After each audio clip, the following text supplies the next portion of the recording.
Hi there. Recently, I fell in love with Syracuse salt potatoes, which are what you get when you boil potatoes in huge amounts of salt. However, I wondered what it would be like to make these as mashed potatoes because I love mashed potatoes. Would these potatoes be too salty when they're mashed? Well, I had to find out, and here is the result. In the central New York area, they sell bags of salt potatoes, and they're basically small white potatoes that come with a packet of salt, so you can make boiled salt potatoes without any other ingredients. We simply add the potatoes to the pot without cutting them or puncturing the skins. After adding all of this salt to the pot, we cover the potatoes with water, bring it to a boil, and boil the potatoes for about 30 minutes. Be sure to boil the pot without a lid because we don't want to pressure cook the potatoes and cause them to burst open. That would allow the salt water to get into the potatoes and make them too salty. After about 30 minutes of boiling the potatoes, we drain them into a colander and put them back into the pot. After only a couple of minutes, the potatoes have a crust of salt on them.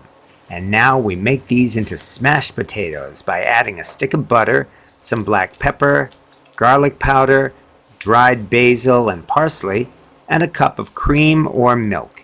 And we take our masher and mash away. We're definitely leaving the potato skins on, so we're not making creamy smooth mashed potatoes. Instead, these are chunky smashed potatoes, and personally, I prefer them like this.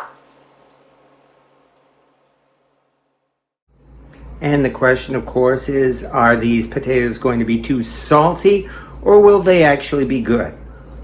And of course, there's only one way to find out.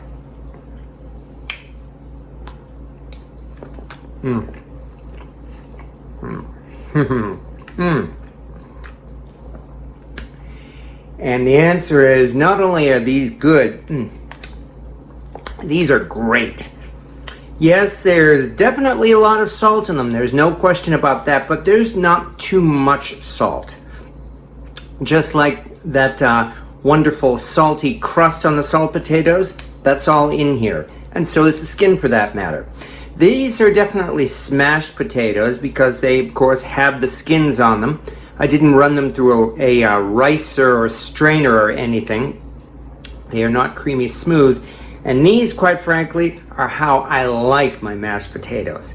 So, oh yes, I'm definitely giving this not just a thumbs up, but thumbs way up.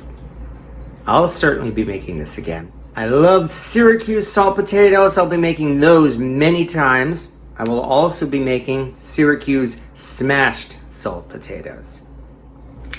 This was definitely worth the experiment, and yes, I would certainly encourage you to give this a try. Thank you for watching.